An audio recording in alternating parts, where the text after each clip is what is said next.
This video is for education purposes only. Always verify details on official websites. तो आज हम इसी को जरा बारीकी से देखेंगे।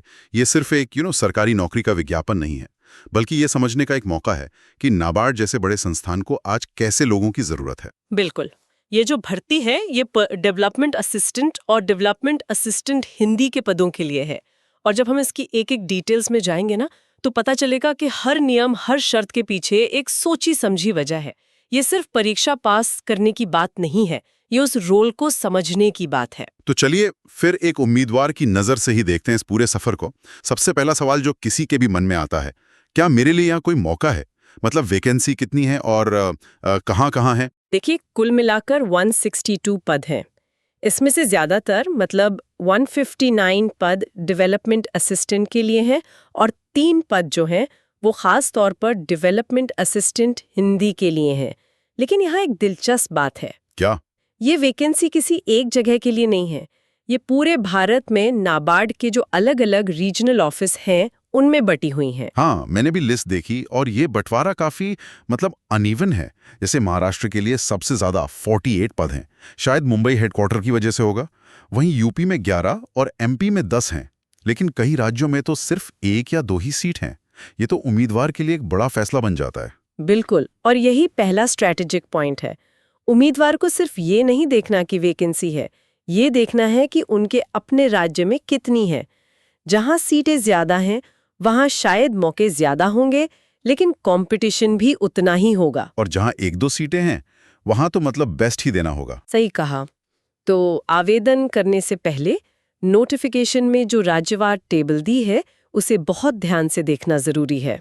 ठीक है, तो मान लीजिए किसी ने अपने राज्य में एक अच्छा मौका देख लिया, तो अगला पड़ा हुआ था एलिजिबिलिटी। बिल्कुल। क्या मैं इस नौकरी के लिए लायक हूँ? पढ़ाई लिखाई क्या चाहिए? डेवलपमेंट असिस्टेंट के लिए योग्यता काफी सीधी सादी रखी गई है, किसी भी सब्जेक्ट में ग्रेजुएशन की डिग्री। बस एक शर्त है, कम से कम 50% अंक होने चाहिए। इसका मतलब चाहे कोई आर्ट से हो, कॉमर्स से हो या साइंस से, सबके लिए दरवाजे खुले हैं। और यहाँ आई थिंक आरक्षित वर्ग के उम्मीदवारों के लिए एक राहत भी है। हाँ, और ये एक बहुत जरूरी राहत है। जो SC ST, दिव्यांग यानी PWD और एक्स सर्विसमैन उम्मीदवार हैं उनके लिए ये 50% वाली कोई शर्त नहीं है। उनके लिए सिर्फ ग्रेजुएट होना ही काफी है। ये दिखाता है कि संस्थान सोशल इंक्लूजन को लेकर कितना सीरियस है। अच्छा, और जो हिंदी वाला पद है उसके लिए तो योग्यता थोड़ी अलग होगी, है ना? जी, वहाँ थोड़ी स्पेशलाइजेशन की मांग है। उम्मीदवार के पास ग्रेजुएशन में हिंदी और अंग्रेजी दोनों सब्जेक्ट्स होने चाहिए और उसमें भी कम से कम 50% अंक हो। साथ ही ये भी उम्मीद की जाती है कि उन्हें अंग्रेजी से हिंदी और हिंदी से अंग्रेजी ट्रांसलेशन का अच्छा ज्ञान हो। तो ये तो हुई पढ़ाई की बात, लेकिन एक और चीज है जो आजकल हर ऑफिस जॉब के लिए जरूरी हो गई है और नाबार्ड ने भी उसे मैंडेटरी रखा है। आप कंप्यूटर ज्ञान की बात कर रहे हैं? बिल्कुल, दोनों ही पदों के लिए वर्ड प्रोसेसिंग का ज्ञान होना अनिवार्य है। ये कोई बहुत बड़ी टेक्निकल स्किल नहीं है, बस ये पक्का करना है कि उम्मीदवार कंप्यूटर पर काम करने में कंफर्टेबल हो। सही बात है। अब आते हैं उम्र पर। 21 से 35 साल की एज लिमिट है। ये रेंज काफी बड़ा है, इसमें नई ग्रेजुएट भी आ सकते हैं और वो लोग भी जिन्हें कुछ साल का अनुभव है। सही कहा। और यहाँ भी आरक्षित श्रेणियों को अपर एज लिमिट में छूट दी गई है। ये एक स्टैंडर्ड प्रैक्टिस है। SC ST उम्मीदवारों के लिए 5 साल, OBC के लिए 3 साल और दिव्यांग उम्मीदवारों के लिए उनकी कैटेगरी के हिसाब से 10 से 15 साल तक की छूट है। कोई SC उम्मीदवार 40 साल की उम्र तक भी अप्लाई कर सकता है। जी हाँ। ठीक है, तो योग्यता की शर्तें पार हो गई। अब आता है एप्लीकेशन का स्टेज, और यहाँ पर प्रक्रिया थोड़ी डिटेल्ड और कह सकते हैं थोड़ी जटिल भी है।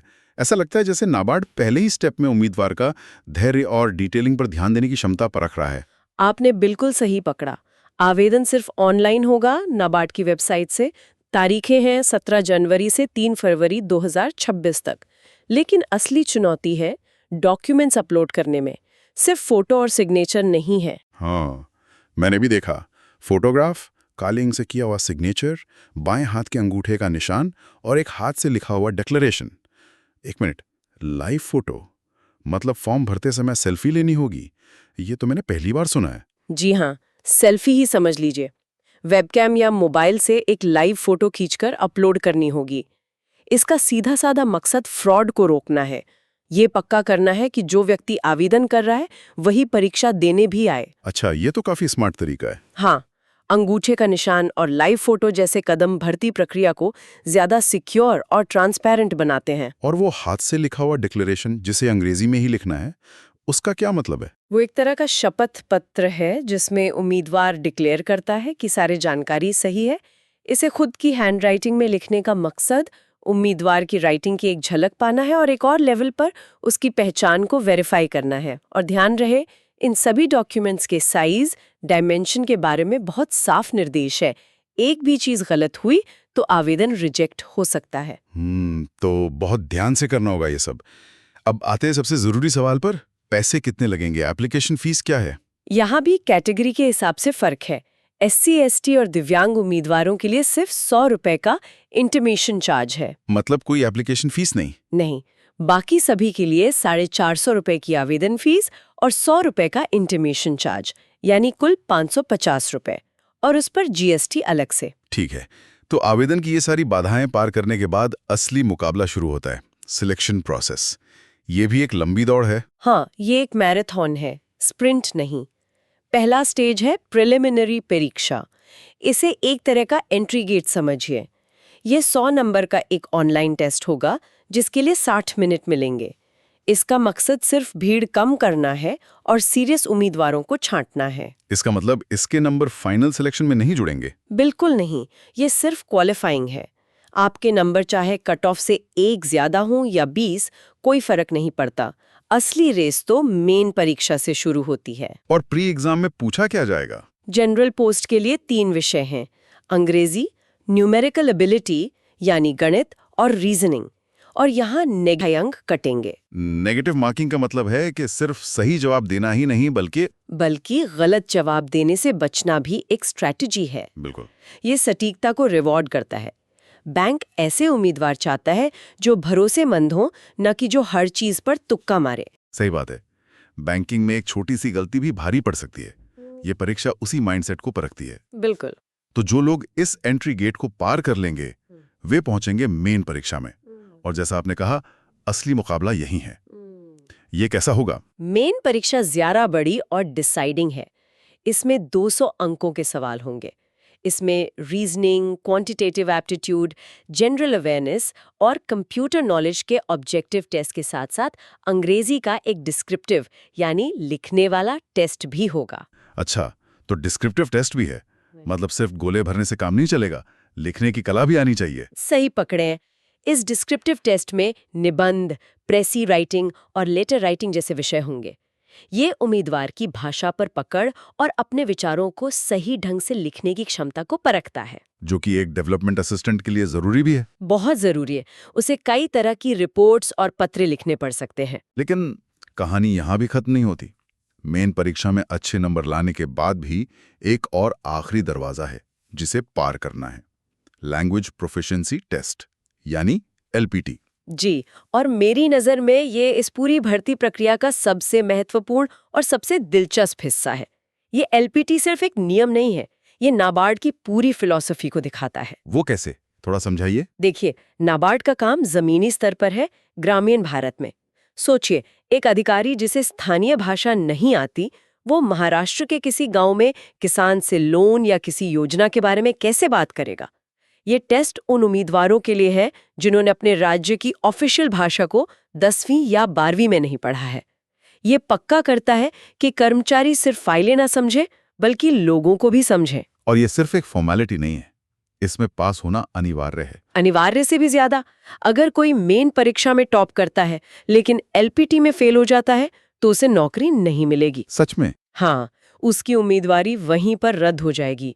ये नाबार्ड का साफ संदेश है कि उनके लिए लोकल कनेक्शन और कम्युनिकेशन सबसे ऊपर है। ये तो बहुत ही अहम जानकारी है। अच्छा, एक बार जरूरी तारीखें फिर से दोहरा देते हैं। आवेदन 17 जनवरी से 3 फरवरी 2026 तक, प्री एग्जाम 21 फरवरी और मेन एग्जाम 12 अप्रैल 2026 को। और ये तारीखें टेंटेटिव हैं, तो वेबसाइट पर नजर बनाए रखना जरूरी है। बिल्कुल। अब आते हैं उस सवाल पर जो हर उम्मीदवार के मन में सबसे पहले आता है। अगर ये सब कर लिया और चुन लिए गए तो सैलरी कितनी मिलेगी? नोटिफिकेशन की भाषा को अगर आसान शब्दों में कहें तो शुरुआत में आपकी ग्रॉस सैलरी मतलब सारे अलाउंस वगैरह मिलाकर लगभग 46,500 रुपए महीने के आसपास बनेगी। ये तो एक बहुत ही सम्मानजनक शुरुआती वेतन है। बिल्कुल। और नाबार्ड जैसी संस्था में सिर्फ वेतन ही नहीं होता, सुविधाएं भी काफी होती हैं। जैसे उपलब्धता के आधार पर रहने के लिए घर, ऑफिस के काम के लिए पेट्रोल का खर्च, बेहतरीन मेडिकल सुविधाएं और बहुत ही कम ब्याज दरों पर घर, गाड़ी और बच्चों की पढ़ाई के लिए लोन। ये सारी सुविधाएं मिलकर एक बेहतरीन लाइफस्टाइल सुनिश्चित करती हैं। This video is for education purposes only. Always verify details on official websites.